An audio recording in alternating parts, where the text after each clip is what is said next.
What's up? Ngayong araw nga pala, iatid nga pala ako ng binyag ng anak ni paring Toper at ni Ate Mau dito. Dito nga ay bala ko sana magpagupit. Kaya lang, gaul na ako sa oras. Kaya yan, naligo na lang ako at nag-BS. Hindi na ako nakapagpagupit dito dahil nga oras na rin, baka malate ako sa binyagan sa simbahan. Kaya dito nga, didiretso na ako sa simbahan. At ito nga, ayan, saktong-sakto naman dito, nagpapalista na nga sila Kuya Toper, lahat ng mga ninong at ninang dyan. Ayan, kasama ko na dito sila paring Melvin, sila paring Kelvin, saka sila paring Jay Gueco.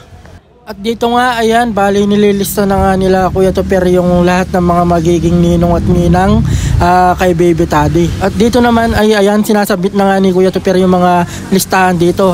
At tinakot ko nga pala yung mga staff ng simbahan dito ng kumbento. Sabi ko may nagmumulto sa kumbentong to. Dahil sa mga hindi nakakaalam, kami nga pala yung unang tumira dito sa kumbentong ito. Nung nagtatrabaho pa ako dito, na amo ko pa sila Father Bong Villanueva at si Monsignor Tañedo. Bali, experience ko kasi dito sa kumbentong to. Nung una talaga, meron mga nagpaparandam. Bigla-bigla na lang gumagalaw yung rocking chair. Lalo na nung unang gabing tulog ko dito kasi meron kaming nahukay na mga bungo dito. Nung ginagawa pa lang yung kumbentong to. At dito nga nag-start na nga pala yung binyagan. Ayan, kasama ko sila paring Melvin, saka sila paring Jay, saka si paring Kelvin. Ayan, mga tropa natin yan. Saka pinsan ko yan, yung kapatid ni Kuya Toper na si paring Melvin. At ayan nga, bali start na nga dito.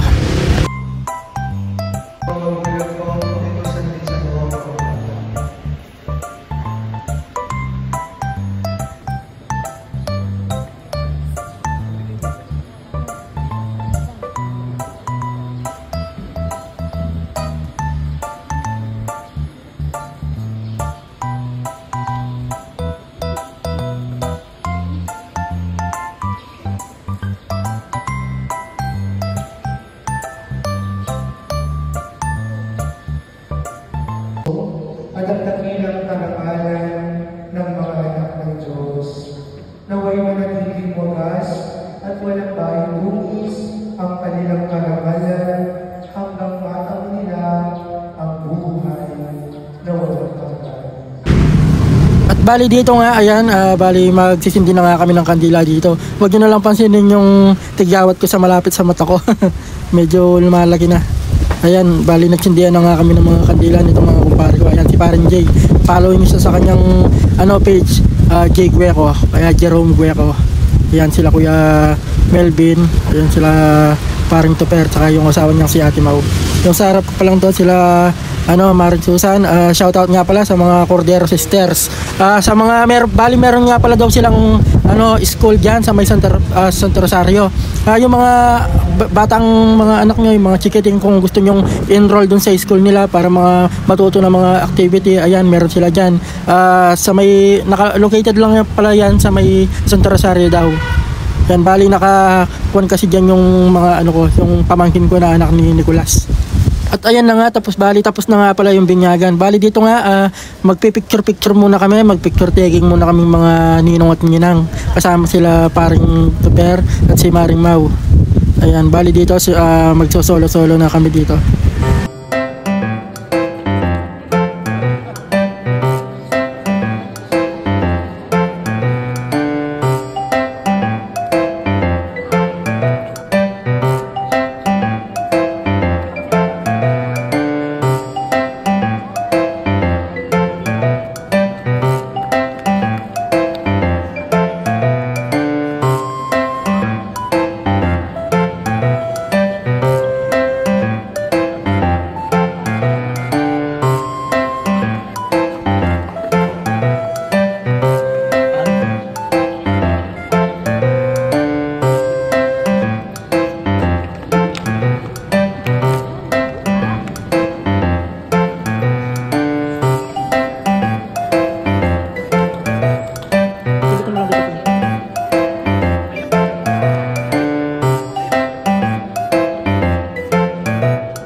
At ayan na nga, bali dito, tapos na nga yung pictorial namin, saka yung binyag.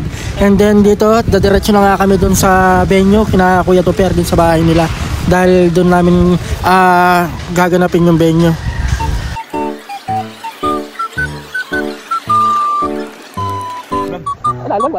minsan sumama ko ng computer.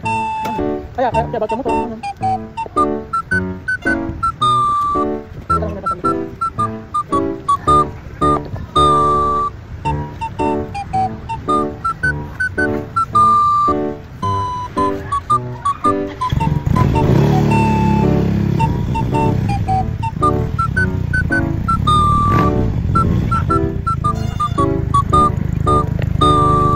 Bali, ayan nga pala yung bell tower ng San Nicolas dito lang Quirino Paris Church. Trivia lang sa mga kapasenyo. Dahil nga, di ba, merong bell na nakalagay dyan sa may harap ng simbahan, yung lumang bell dati. Ang bali, nakasira nga pala nun ako dati, nung nagtatrabaho pa nga ako dito sa kumbento ng Kapas. Dahil pag napuputol yung lubid, inaakit ko yung dun sa may bintanang yon. Tapos dun ko kinukuha yung pampukpok, saka pinupukpok ko dun sa pinakaitaas. Kaya hanggang sa, ayun, katagalan, nag-crack, kaya humina na, kaya kailangan ng palitan. Bali dito nga pala, ayan, bali papunta na nga kami doon sa bahay nila Kuya Toper, doon sa Benyo. Ayan, kasama ko na yung mga kumpare dito, saka yung mga kumare na ninong ni Baby Taddy.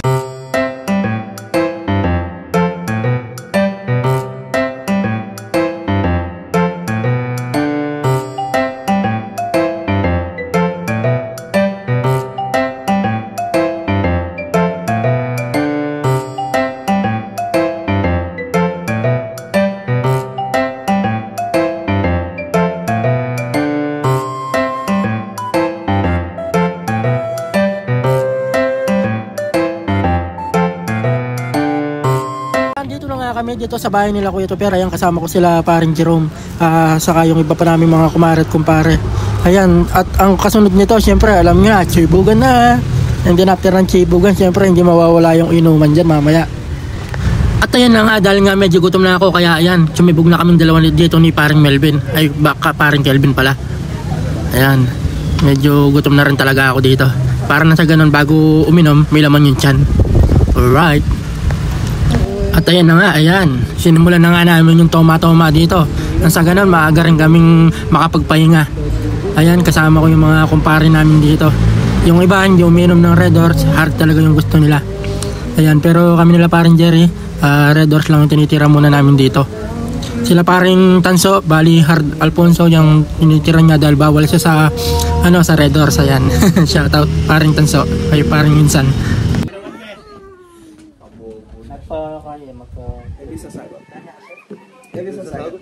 Tsaka na obra. Bising tao lang. Ang obra na kan. Katabal mo. No idea. Tabali paring to pero nung mati niya bal. Basat niya keyboard. Nani? Paring to pero. Video yan eh. Nang obra na kan. Bisa sa balokin. Ay tala ni na video. At dito nga, ayun, kung mapapansin nyo, ayun, oh, may mga naglilihi ng mangga. Nagpaalam kaya sa mayari ito. Hindi, kumulang sila ng maliliit yung lampas dun sa bakod.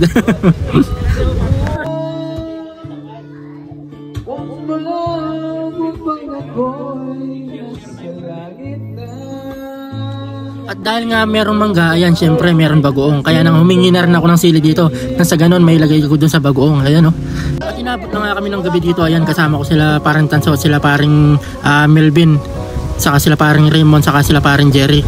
Ayan, yung iba nga naming mga kumpare at kumare dito, nagsiuwian na. Syempre yung iba malalayo din yung inuuwian nila.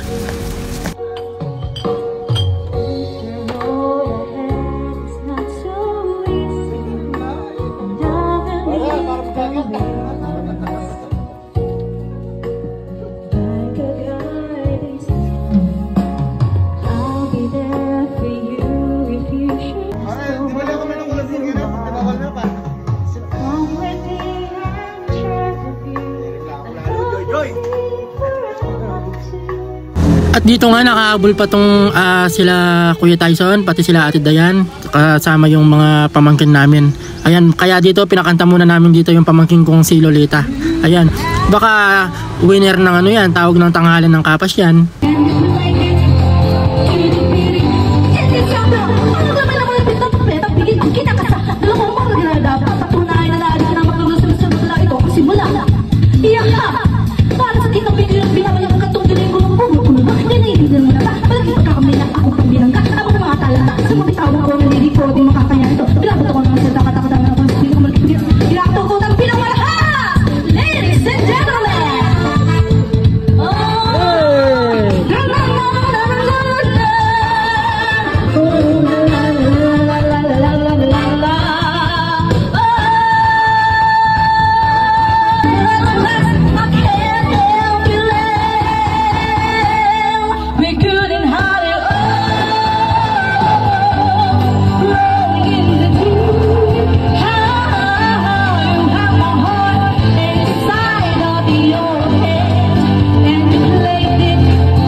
can be more than just friends. Tapos shifting. She's back in his life, and it feels so right. Baby, this time love won't end.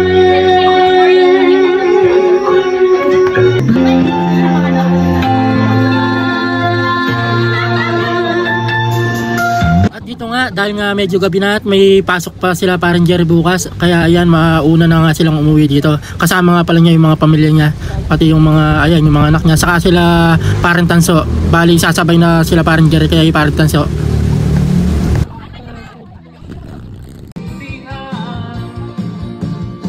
May kwento kang pang-drama na naman, parang pang-ibig na walang katapusan. Hanggang kailan ka pa ganyan?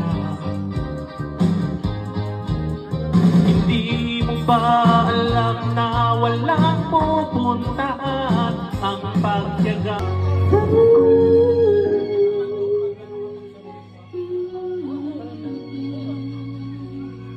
Eh, makabidyo yung pala ka namin. Makanya kasi.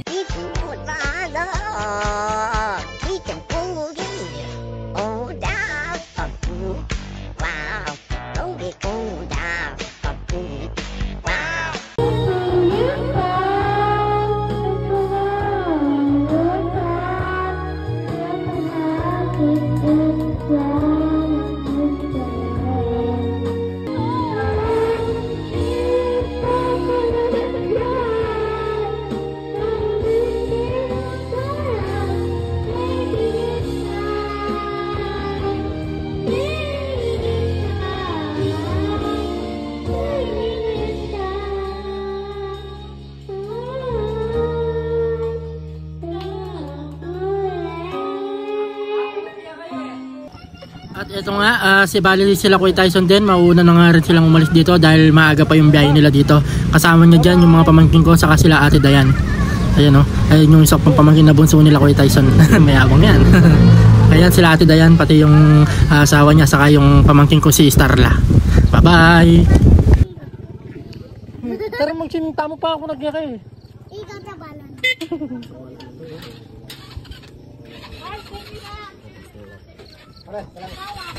Party ko lang. Ayan ako.